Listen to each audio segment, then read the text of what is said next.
प्रभु नित्यानंद श्री अद्वैत गदाधर श्रीवासादि गौर भक्त वृंदा।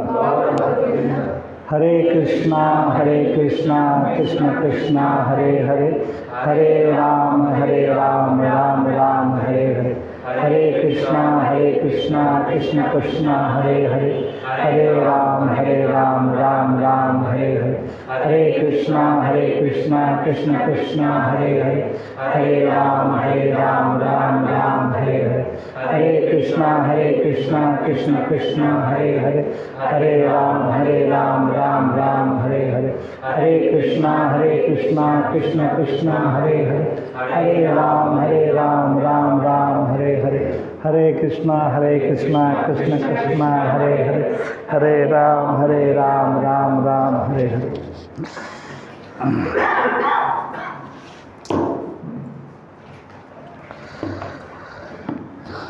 तो कल हम लोग का हुआ था श्लोका 69 तक, चैप्टर 2 श्रीमद् भगवद गीता यथारूप, चैप्टर 2 श्लोका 69। तो 69 हम लोग रिवाइज करते हैं, कल क्या पढ़े थे 69 में। 69 में था या निशा सर्वभूतानां तस्साम जगृति संयमी यशम जगृति भूतानि सा निशा पसत मुने। जो सबों के लिए सब जीवों के लिए रात्रि है वह आत्म संयमी के जागने का समय है, और जो समस्त जीवों के जागने का समय है वह आत्मनिरीक्षक मुनि के लिए रात्रि है। तो यहाँ पे बेसिकली कल बताया था मैंने कि यहाँ 2 टाइप की चीज़ बताया गया है। एक तो ये कि जो भौतिक लोग, जो मटेरियल वर्ल्ड के लोग जिससे अटैच होते हैं, वो जो मुनि हैं या जो साधु हैं या जो समझदार हैं, इन शॉर्ट ये कहा जाए, वो सब दूर भागते हैं। जैसे हमको क्या क्या अट्रैक्ट करता है, हमको क्या अट्रैक्ट करता है, हमको हैं, और क्या अट्रैक्ट करता है हमको,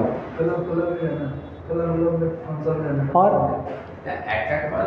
हाँ तो एक बताओ जो तुम्हारे तक अट्रैक्ट होता है।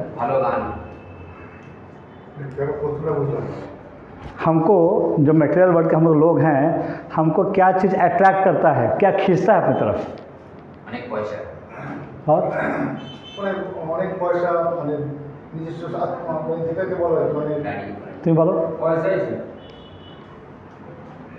क्या अट्रैक्ट करता है। हाँ, हमको भौतिक लोगों को क्या चीज़ अट्रैक्ट करता है अपनी तरफ। हाँ तुम बोलो, मतलब किस वक्त तुमको क्या अट्रैक्ट करता है।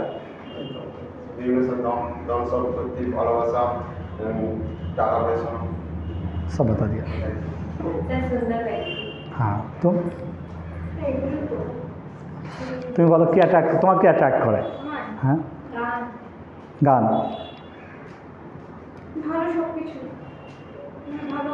ভগবান ভালো অ্যাটাক করে কেন কও তো না। হ্যাঁ অ্যাকচুয়ালি ওটাই আগে তো বলছি যে পুজো করা এক জিনিস, ওয়ার্কশিপ ইজ ডিফারেন্ট, ভক্তি ইজ ডিফারেন্ট। ভগবান কেন অ্যাটাক করে না আমাদের, যে ভগবান তো ভালো নেই। তো আমাদের বলতে গেলে আমার মনে হয় কি না আমার সব ভালো, বাট আমাদের দেখতে অ্যাটাক করে যেটা আমরা দেখতে পারি चोखे। सुंदर सबसे अट्रैक्ट करता है अपोजिट सेक्स, ये कोई बोला नहीं, खाली ये छोड़ के आत्मा छोड़ के, ये सबसे अट्रैक्ट करता है सबको, और ये साइलेंट है। लेकिन सबसे ज़्यादा क्योंकि काम लोभ मोह, तो मोह लास्ट में आता है। काम और लोभ, काम तो हो गया काम, लोभ मतलब जैसा पैसा रुपया बोला वो अटैक करता है, और एक मोह मतलब आसक्ति, हमको ख्याल आसक्ति अटैक करता है। सबसे ज़्यादा अटैक करता है काम। क्या अटैक करता है, काम, क्योंकि ये काम ही है कि 60 साल 70 साल के होने के बाद भी लोगों को शारीरिक सुख चाहिए। इसके लिए लोग बहुत प्रयास करते हैं। अभी जब बात करें बॉलीवुड के एक्टर्स की, 50 60 साल उम्र हो गए और अभी भी अपने से हाफ एंड हाफ उम्र लड़कियों के साथ वो मूवी करते हैं। समझ में आता है कि वो इंजेक्शन दे के या मेकअप करके बॉडी ठीक किया हुआ है। तो ये सबसे ज़्यादा, तो यहाँ पे क्या बताया जा रहा है कि जो चीज़ हमको सबसे अट्रैक्ट करता है उससे मुनि लोग या जो समझदार है या जो आत्म संयमी हैं, जो आत्मनिरीक्षक मुनि लोग हैं, उससे दूर भागते हैं। तो ये एक हो गया। और दूसरा ये बताया जा रहा है कि जो भौतिक लोगों के लिए जो जागने का समय है, जैसे हम लोग रात को 10 11 12 बजे 1 बजे तक जगते हैं, लेकिन जो मुनि होते हैं उनको उठने का समय है, वो 1 2 बजे उठ जाते हैं। उठ के अपना जो भी क्या मतलब भगवान का, क्योंकि वो टाइम क्यों अच्छा है, क्योंकि उस टाइम पे कोई शब्द नहीं होता है, उस टाइम पर अगर हम भगवान के साथ संपर्क करते तो बहुत ईजिली एक्सेस हो जाता हमारा। जैसे देखोगे कि रात को नेट बहुत फास्ट चलता है, रात को जो इंटरनेट है 1 बजे के बाद बहुत अच्छा चलता है, कुछ भी डाउनलोड का फटाक से डाउनलोड होता है क्योंकि सबका इंटरनेट बंद है। तो वैसे ही रात को क्या होता है कि भगवान से अगर हम कुछ प्रार्थना करते हैं, रात मतलब जो ऋषि मुनि हैं उनके लिए वो दिन है एक्चुअली। तो वो क्या होता है कि रात को वो भगवान को बहुत अच्छे से याद करते हैं, भगवान को बहुत अच्छे से कनेक्ट कर पाते हैं। और भगवान का भी क्या है, जैसे मान लो कि जैसे अभी 7:30-8 बज गया, बहुत सारे लोग अगरबत्ती निकाल लेते हैं, अगरबत्ती निकाल लेते हैं, अपने पूजा स्थान पर बैठ जाते हैं, पूजा करते हैं। तो भगवान के पास बहुत सारा एप्लीकेशन आता रहता है। किसी का प्रॉब्लम भगवान को तो 6:30-7 बजे 8 बजे के बाद भगवान के पास बहुत सा एप्लीकेशन आता है। तो भगवान किसी का सुनते किसी का मिस कर जाते होंगे, मैं भौतिक बात कर रहा हूँ। लेकिन सुबह के 2-2:30 बजे या 3 बजे जो उठ के भगवान को याद करता है ना, भगवान सिर्फ और सिर्फ 1 to 1 बात होता है, सिर्फ 1 to 1, उसके बीच कोई नहीं आता है। यहाँ पे कितने लोग हैं जो रात को 3 बजे भगवान को उठ के याद करते हैं? कितने लोग हैं? तो भगवान सुनेंगे इनका? हम लोग याद करते हैं 8 बजे, भगवान पता चला कि बहुत भगवान ऐसे ध्यान में बैठ रहे थे, इसका एप्लीकेशन, इसका एप्लीकेशन, इसका सबका एप्लीकेशन पड़ा हुआ है, तो भगवान मिस कर जाएंगे। तो सुबह का टाइम बेस्ट है भगवान को याद करने के लिए, क्योंकि बहुत अच्छा कनेक्शन होता है भगवान के साथ। लेकिन हमने क्या किया है, कस्टमाइज़ कर दिया है अपने हिसाब से कि हम जब उठेंगे तब भगवान को सुनना पड़ेगा। ऐसा कोई ज़बरदस्ती का नहीं है, भगवान सुनते हैं अपने टाइम पे, भगवान हमारे टाइम पे तो नहीं सुनेंगे। तो यहाँ पे क्या बताया जा रहा है, जो मुनि हैं, जो समझदार है या जो आत्मसंयमी है, और सुबह का टाइम उठकर भगवान को याद करता है। और वो संसारी लोगों के लिए सोने का टाइम है। जैसे हम लोग उठते हैं रात को 2 बजे 1 बजे, जब भी देखता हूँ कॉम्प्लेक्स में बहुत सारे लोग घर में म्यूजिक बज रहा है, टीवी चल रहा है, और 2:30-3 बजे टीवी बंद होता है उनका। कैन यू इमेजिन, 2:30-3 बजे जोमेटो स्विगी हमारे कॉम्प्लेक्स में आता है 2:30-3 बजे। और सुबह मैं देखता हूँ करीब 4 बजे तक, मंगला आरती 4:30 बजे चालू करते हैं हम लोग, 4 बजे तक स्विगी जोमेटो ऑप्शन घूमता रहता है। ब्रेकफास्ट आता नहीं होगा इतना सुबह, 4 बजे कौन ब्रेकफास्ट करता है? सब डिनर ही करते होंगे। तो 4 बजे जो डिनर करेगा वो कब सोएगा, कब उठेगा और क्या करेगा? कल हमने डिस्कस किया था ना यहाँ पे कि सोने का टाइम का, कि कौन सा टाइम पे कितना फ़ायदा मिलता है। और यही कारण है प्रभुपाद अपनी पूरी ज़िंदगी 9:30 सो जाते थे, 9:30 10 बजे मैक्सिमम, और उठते थे रात को 12:30-1 बजे। उठ के क्या करते थे? भगवत ये सब लिखते थे बुक। किसके लिए? हम लोग के लिए। हम लोग कलयुग के प्राणी इतने बेवकूफ़ है, हमारा मस्तक इतना छोटा हो गया है कि मस्तक से चीज़ें पुस्तक में लिख दिया गया, फिर भी हमारे दिमाग में नहीं रहता है। मस्तक तो गायब है, पुस्तक से भी हम समझ नहीं पाते पढ़ के, हमारा दिमाग इतना कम है। और लास्ट 6 महीने हम कितना चीज़ सुने हैं, हमको कुछ भी याद नहीं रहता है। तो और सबका मैं बता रहा हूँ, हमारे जो भी प्रॉब्लम्स हैं, चाहे वो भौतिक प्रॉब्लम है या आध्यात्मिक प्रॉब्लम है, समस्या एक ही है, हरे कृष्ण महामंत्र। इसके अलावा कोई समाधान नहीं है, कोई समाधान नहीं है। हरेर नाम हरेर नाम हरेर नाम केवलम। कलयुग मतलब कलयुग को और कुछ नाश नहीं कर सकता, नहीं कर सकता, नहीं कर सकता। हरे नाम हरे नाम केवलम, कले व नाचते व गति रन्न था। और कोई रास्ता नहीं है। किसी को लगता है कि नहीं ठीक है चलो हम बुढ़ापे में जाके याद कर लेंगे, तो नॉट पॉसिबल। कलयुग के प्रभाव को नष्ट करने का एक ही उपाय है, हरे कृष्ण महामंत्र। इसके अलावा कोई उपाय नहीं है। कोई कितना भी आंख बंद कर ध्यान कर ले, कोई कितना भी मंदिर घंटी बजा ले, कोई कितना भी उठ के भगवान को याद कर, कुछ भी कर ले, किसी भी देवता को कर ले, कलयुग में अगर बचना है या अपने भविष्य को या अपनी तकदीर को ठीक करना है, तो हरि नाम के अलावा और कोई रास्ता नहीं है। ऐसा भगवान भी बताते हैं और चैतन्य महाप्रभु बताते हैं। चैतन्य महाप्रभु 500 साल पहले आए थे। चैतन्य महाप्रभु क्यों आए थे? क्या ना चैतन्य महाप्रभु? क्योंकि चैतन्य महाप्रभु पता था कि कलयुग के लोगों को पता नहीं है क्या करना है। साईं बाबा का पूजा करते हैं लोग, साईं बाबा, उसका नाम क्या था? कांची नवाब ना कुछ नाम था, कांची नवाब। वो कैसे आया था? जाके वहाँ बस गया, बस को कुछ मैजिक किया, लोग अट्रैक्ट हो गए और साई श्याम बन गए, वो साई राम बन गए। तो हमको अगर कोई जादूगर, he is a magician basically, तो ठीक है, लोगों का बिलीफ है, लोग जा सकते हैं वैसा। यहाँ तो बहुत सारे जो लोकल बाबा लोग हैं, वो हाथ में 20 पे चमटे लगा कर रोज पेपर में ऐड देते हैं। हम जाते हैं उनके पास कि वो हमारा खुद का भविष्य ठीक होता नहीं उनसे। खुद हाथ में 25 अंगूठी पहन लिए, पैर में भी अंगूठी पहन लिए हैं, खुद का भविष्य सुधरता नहीं है। अब बोलते हमारा भविष्य सुधार देंगे। तो भगवान भी बता रहे कि चैतन्य महाप्रभु इसीलिए आए थे। कलयुग के लोगों को भ्रमित करना बहुत ईजी है। बहुत ईजी है, कलयुग के लोगों का भ्रमित करना बहुत ईजी है। और अब भ्रमित क्यों होते हैं? किसी ने कुछ मैजिक दिखा दिया, कुछ ट्रिक दिखा दिया, अच्छा ये ट्रिक दिखा रहा मतलब ये इसके पास बहुत पावर है, ही मे बी तांत्रिक, बट वो भगवान का रिप्रेजेंटेटिव नहीं है। तो यही सब बताने के लिए चैतन्य महाप्रभु आए थे कि कलयुग में आप कुछ भी कर लो, लेकिन बिना हरि नाम के किसी का कोई गति नहीं हो सकता है, कभी नहीं हो सकता है। ना तो हमारे इंद्रिय पर कंट्रोल कर पाएंगे हम, ना अपने दिमाग को बड़ा कर पाएंगे, ना हमको ये समझने का बुद्धि आएगा कि हमको एक्चुअली क्या करना चाहिए।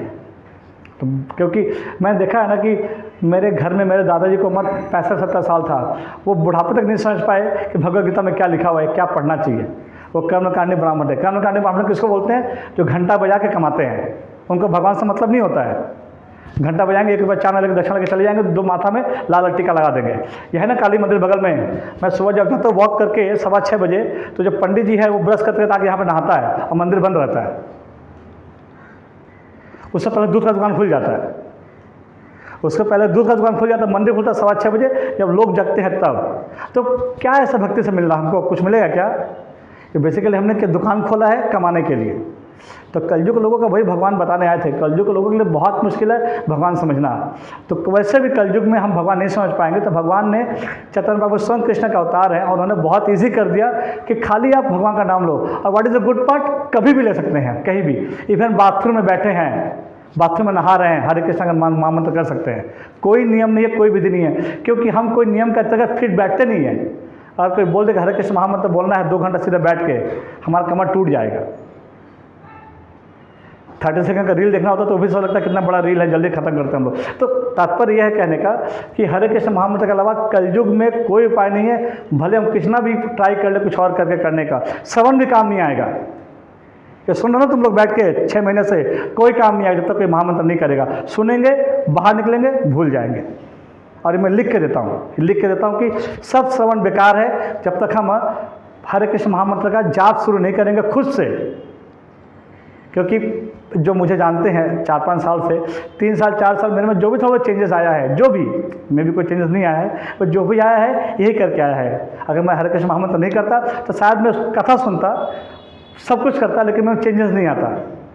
हम लोग को ये लगता है कि नहीं, कथा सुन के, श्रवण इज़ अ गुड पार्ट, श्रवण करना चाहिए, श्रवण इंपॉर्टेंट है, लेकिन श्रवण के साथ साथ कीर्तन भी ज़रूरी है। जो हम लोग कहते हैं ना लास्ट में 5 मिनट, जो दैट इज कॉल्ड कीर्तन। और कीर्तन यहाँ 5 मिनट होता है, लेकिन अगर हम घर में जाके या कहीं भी बैठ के कुछ भी करके अगर कीर्तन दिन में कुछ भी माला करते हैं तो वो फ़ायदा। Otherwise I am telling you there is no benefit. Shravan का बेनिफिट मिलेगा तो आत्मा धीरे शुद्ध होता है, लेकिन अगर कीर्तन करेंगे तो आत्मा जल्दी शुद्ध होगा। अब बिना आत्मा को शुद्धि किए हम भगवान को नहीं समझ सकते, भगवद गीता नहीं समझ सकते। चलो नेक्स्ट श्लोक आ लेते हैं हम लोग। अपूर्यमाणम अचल प्रतिष्ठम समृद्धम आपः प्रवशन्ति यद्धत तद्धत कामः यम प्रविशन्ति सर्वे सह शांतिम आपनोति न कामकामी। जो पुरुष समुद्र में निरंतर प्रवेश करने वाली नदियों के समान इच्छाओं के निरंतर प्रवाह से विचलित नहीं होता और जो सदैव स्थिर रहता है वही शांति प्राप्त कर सकता है, वह नहीं जो ऐसी इच्छाओं को तुष्ट करने की चेष्टा करता हो। तो सिंपल भगवान बता दिए कि जो व्यक्ति अपनी इच्छाओं को कंट्रोल नहीं कर सकता है वो कभी सुखी नहीं होगा, कभी सुखी नहीं होगा। हमारे मन में पूरे दिन में हजारों लाखों इच्छाएं आती हैं, तो उसमें से हम सेलेक्ट कर लेते हैं कैसा किसको पूरा करना हमारे को। जैसे आज इच्छा है कि ठीक है घर जाके हम लोग ये खाएंगे, या इच्छा है कि हम लोग ठीक है रात को यहाँ जाएंगे, तो जा तो नहीं पाएंगे लेकिन हाँ खा तो सकते हैं, तो घर जाके हम खाने का प्लान कर लेते हैं। तो वैसा ही जो अपने खाने मतलब जो अपने मन में आए विचार को कंट्रोल नहीं कर सकता, अपने मन में आए विचार को कंट्रोल नहीं कर सकता, वो पूरी ज़िंदगी कभी शांति नहीं रह सकता, कभी भी नहीं। क्योंकि हमारा प्रॉब्लम क्या है, भगवान हमको क्या दिया है, सबसे डेंजरस हमको क्या दिया है, मन। और मन का काम एक ही है, संतुष्ट नहीं रहना है। अगर मान लो कि मेरे पास 20 रुपया है और उसके बाद 40 रुपया है, तो 20 रुपये मेरा काम हो रहा है, मेरा फैमिली चल रहा है, 20 रुपये में मैं महीने का 5 रुपये बचा भी लेता हूँ, लेकिन उसको 40 मिल रहा है ना, मेरे को 40 कमाना है। अब 40 भी कमा लिया तो उसको 60 मिल रहा है, तो मेरे को 60 कमाना है, उसका 100 कमाना है। पूरी ज़िंदगी इसी में निकल जाता है कि इसके जैसा मेरे को बनना है, क्योंकि भगवान ने सबको अलग अलग बनाया है। अगर मछली सोचे आकाश में उड़ना है तो ज़िंदगी भर दुखी रहेगी वो। अगर मछली सोचे कि मेरे को पंछी की तरह बर्ड्स की तरह आकाश में उड़ना है तो मछली कभी खुश रह पाएगी क्या? या पक्षी सोचे कि मेरे को पानी के अंदर थोड़ा घुस कर देखना है क्या होता है, अब पानी के अंदर ज़िंदगी बिताना है, तो कभी पक्षी खुश रह पाएगा? हम लेकिन हमारा प्रॉब्लम क्या है, हम सब करना चाहते हैं। उड़ना है तो एरोप्लेन में उड़ जाते हैं या पैराग्लाइडर कर लेते हैं, कहीं चले गए। पानी में जाना है तो स्विम सूट पता नहीं क्या क्या सब पानी में चले जाते हैं। लेकिन भगवान ने सबको इंडिविजुअल बनाया है। हमको किसी को कॉपी करने का अधिकार नहीं है, कॉपी कर भी नहीं सकते हम। भगवान ने जिस किसी को जो भी दिया है, किसी को अगर बहुत पैसा दिया है या किसी को गरीब बनाया है, किसी को अमीर बनाया, किसी को सुंदर बनाया, किसी को कुरूप बनाया, किसी को ऐश्वर्य दिया है, वो उसके ही कर्मों का फल है। ये हमारे कर्मों, अब हमको जब से नहीं ले सकते हम उसको छीन के नहीं ले सकते। तो हमको जो मिला है, अगर बहुत से ऐसे लोग हैं, मैंने देखा है कि दे आर वेरी इंटेलिजेंट, बहुत इंटेलिजेंट है, बहुत समझदार हैं, लेकिन शायद अपने जीवन को उस तक तक नहीं पहुंच पाए किसी भी कारण से। तो हमको ये समझना चाहिए कि अगर हमने प्रयास किया है, नहीं मिल रहा, मतलब ये हमारे किसी कर्मों का फल है, भगवान ने हमको इतना ही तक दिया है और हमें संतुष्ट होना चाहिए। क्योंकि अगर हम मन का इच्छा पूरा करने के लिए और जबरदस्ती पाने की कोशिश करेंगे ना, तो हमारे कंट्रोल में नहीं है, हमारे कंट्रोल में नहीं है। तो ये भगवान ने बहुत इंपॉर्टेंट चीज़ बताया कि समुद्र में क्या होता है। समुद्र में बहुत सारी नदियाँ घुसती हैं, मैंने बताया था ना उस दिन, समुद्र में हज़ारों नदियाँ के मिलती हैं। समुद्र का पानी कभी उफान मार के बाहर नहीं आता, लेकिन तालाब है, उसमें खाली एक नदी का पानी छोड़ दिया जाए, अगला दिन वो तालाब मर्यादा तोड़ के बाहर आकर पूरा गाँव को डुबा सकता है या गाँव को नुकसान कर सकता है। हमको समुद्र की तरह बनना है। हम लोग क्या है, नदी की तरह है, थोड़ा सा परेशान हो गए तो मुँह लटका के बैठ गए, और थोड़ा सा खुशी मिल गया तो बस थोड़ा पैसा कमा लिए या थोड़ा ऐश्वर्य आ गया, कैसे भी, सुंदरता का ऐश्वर्य है या पैसे का ऐश्वर्य है या ताकत का ऐश्वर्य है, कोई भी ऐश्वर्य आता है तो हम ब्लास्ट हो जाते हैं, और उसके बाद तो अपने आप को नहीं देखना कि हम कहाँ पे नहीं है। तो नेक्स्ट श्लोका लेते हैं, श्लोका नंबर 71। विहाय कामान यह सर्वान पुमान चरति निस्पृहा निर्ममः निरंकार स शांतिम अधिगच्छति। जिस व्यक्ति ने इंद्रिया तृप्ति की समस्त इच्छाओं का परित्याग कर दिया है, जो इच्छाओं से रहित रहता है और जिसने सारी ममता त्याग दी है तथा अहंकार से रहित है, वही वास्तविक शांति को प्राप्त कर सकता है। तो शांति प्राप्त करने का भगवान तरीका बता रहे हैं। पहला तरीका क्या है, इंद्रिया तृप्ति की समस्त इच्छाओं को त्याग दे। अच्छा, जैसे किसी का फैमिली में कुछ हो गया, कोई किसी का डेथ हो जाता है या कोई रिलेटिव का डेथ हो, हमको रोना नहीं चाहिए, क्योंकि हमको पता है ना कि हमारा परिवार का एक पार्ट था, तो और हमको ये भी पता है कि आत्मा है, इसका वापस जन्म होगा। हमको क्या करना चाहिए, अगर कोई करीबी आदमी किसी का छोड़ कर चला जाए, हमको क्या करना, रोना चाहिए कि नहीं रोना चाहिए? तुम क्या भाई, कुछ तो बोलो।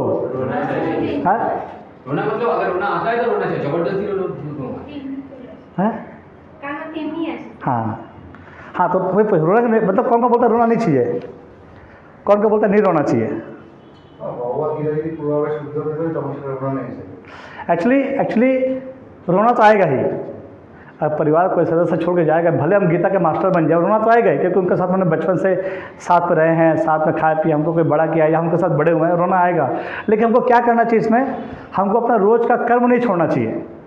मैं देखा है कुछ लोग ऐसा होता है कि घर में कुछ प्रोग्राम है, खुशी या दुख कुछ भी है, 4-5 दिन का छुट्टी लेकर चले जाते हैं, तो ठीक है, खुश हो, चलो कुछ प्रोग्राम है, अनुष्ठान, ठीक है। लेकिन एक्चुअली जब महाभारत की लड़ाई में जब अभिमन्यु मर गए थे, अभिमन्यु का जब देहांत हो गया था, अभिमन्यु को जब मार दिया गया था, तो अर्जुन बहुत रोते हैं, और उसके पहले भगवान ने अर्जुन को भगवद गीता समझा दिया था।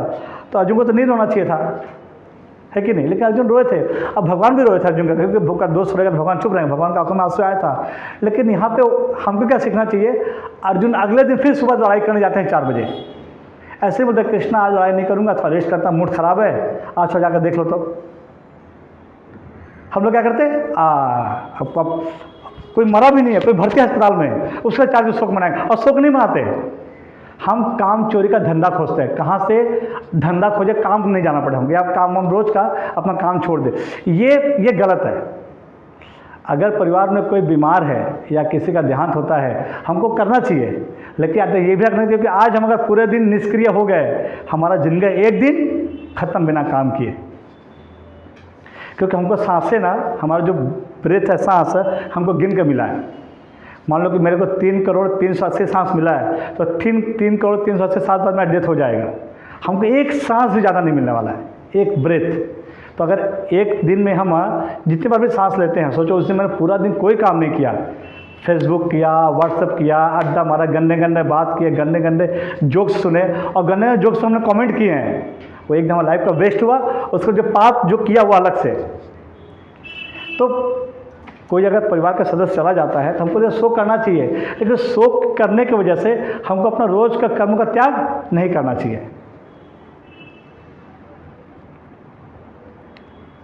अच्छा, मैं एक चीज़ पूछा तुम लोग से, ये आउट ऑफ टॉपिक क्वेश्चन है, सबसे पूछना अलग अलग, ठीक है ना? सब बताना मेरे को कि जैसे हम लोग पहले जो पुराना जो प्रवीण दा, रवि या जो पुराने एम्प्लॉय हैं, हम लोग पहले बर्थडे मनाते थे ऑफिस में, मन पड़े हम लोग सेलिब्रेट कर बर्थडे पहले सेलिब्रेट करते ऑफिस में, कोई कथा आ गया अपना। तो ये सेलिब्रेट करना सही है या गलत है? जैसे स्टार्ट करता हूँ मैं, तुम कल नाम बोलो। हाँ, सेलिब्रेट करना सही है गलत है तुम्हारे हिसाब से? बोलो, बताते बोलो। ठीक, क्या क्या रीज़न है? তার জন্মদিনটাকে আমি উদযাপন করলাম, ঠিক আমাদের আছে। বাঙালি যেটা দেখে এসেছি চারপাশে সেটাকে দেখে না, তোমার আইকিউ থেকে কী বলে? তোমার আইকিউ থেকে কী বলে, ঠিক না ভুল? যদি আমার ব্যক্তিগত আইকিউতে আমাকে হ্যাঁ, তোমার তো আমি এটা তোমারই কোশ্চেন। তোমার পরিবেশকে দ্যাট ডাজন্ট ইম্পর্টেন্ট, কারণ পরিবেশ যদি আলাদা থাকে তোমার তো আলাদা, তুমি তো ইন্ডিভিজুয়াল আছো, তুমি তোমারটা বলো কি উচিত তোমার হিসাবে কী মনে হয়? তো বেদার ইজ কারেক্ট আর রং? না না, ঠিক আছে। উদযাপন করার দরকার নেই, আমার যদি ব্যক্তিগত মতামত দিতে উদযাপন করার দরকার নেই, কিন্তু আমরা যেহেতু সমাজকে নিয়ে চলতে হবে, প্রতি মুহূর্তে আমাকে সমাজ, আপনার জন্মদিন হলো আমি যাচ্ছি যখন আমার বাড়িতে, हाँ, तो मैंने birthday celebration is a matter of मतलब जॉय, এটাই তো। না না, আমার কথা হচ্ছে দেখুন, আমাকে যদি বাঁচতে হয় আমাকে সমাজকে নিয়ে বাঁচতে হবে, সমাজ ছাড়া আমি এক মুহূর্তে চলতে পারবো না। বর্তমান দিনেও তাই, আমরা যা কিছু করি, যে কোনো কিছু করি সমাজকে নিয়ে চলতে হয়। এবার দেখছি চারপাশে সবাই উদযাপন করছে, আমি করলাম না, তখন সে বলবে কি তুই করলি না, তোর ছেলে উদযাপন, আমি তো গেছি না। नहीं, एक बात बताओ, ये अगर नहीं कल्याण मैं एक बात बताता हूँ। रास्ते में जो चलता ना, जब बकरी चलता, बकरा, भेड़ बोलता ना, भेड़ है, हम लोग जाते हैं गांव में, कैसा देखते हैं कि एक भेड़ जा रहा है सामने से और पीछे सारे भेड़ चले जाते हैं उसके पीछे पीछे। वो भेड़ गाड़ी के सामने जा रहा है, सामने से ट्रक आ रहा है, उसका मतलब नहीं है, सब चले जाते हैं, तो हम चले जाएंगे क्या पीछे पीछे? না না, আমি যেটা বলতে नहीं, मैं ये बोल रहा हूँ कि मैं बोला तो नहीं, मेरा क्वेश्चन ये था समाज को देखो कि देखो मेरे कॉम्प्लेक्स में सब उठते हैं 6 बजे या 5 बजे, मैं उठता 2 बजे, तो क्या मैं उनके जैसा बन जाऊँगा? ওইটা না, अरे भाई कह रहा हूँ, मैं बोल तुम्हारा व्यू क्या है? বলছি দুটো ওভারল্যাপিং করে ফেলছিলাম, তুই কোথাও ভালো না, ওভারল্যাপিং আমি বলছি তোমার ভিউ কি আছে, তোমার ভিউ কি? তোমার ভিউ হচ্ছে উদযাপন না করাই ভালো। तो तो बता, नहीं करना चाहिए, नहीं करना चाहिए, क्यों? क्योंकि हम लोग अपने खाली भगवान का ही बर्थडे मानता है, ताकि वो बच्चा को हम लोग मनाते, पहले हम लोग मनाते थे घर में, लेकिन अभी नहीं मनाना है। ठीक है, तुम्हें बोलो अब्रो। আমরা তো জানতাম আগে করা উচিত, এখন তো আপনি বলেছেন করা উচিত। না তো কেন, মানে করা উচিত আর কেন না করা উচিত কেন? মৃত্যুর দিকে এক পা করে এগিয়ে যাচ্ছে, ওটার জন্য আমরা কি सेलिब्रेशन করব? एकदम सही। अगर उनको मालूम पड़ जाए, जैसे मेरा जन्मदिन 15 अगस्त को है, अगर मालूम पड़ जाए कि 2044 में डेथ होने वाला है, तो 2043 से 15 अगस्त में बर्थडे मनाऊंगा क्या मैं? हैप्पी बर्थडे निकलेगा मुँह से? हम लोग सब एक एक दिन करीब जा रहे हैं मौत के।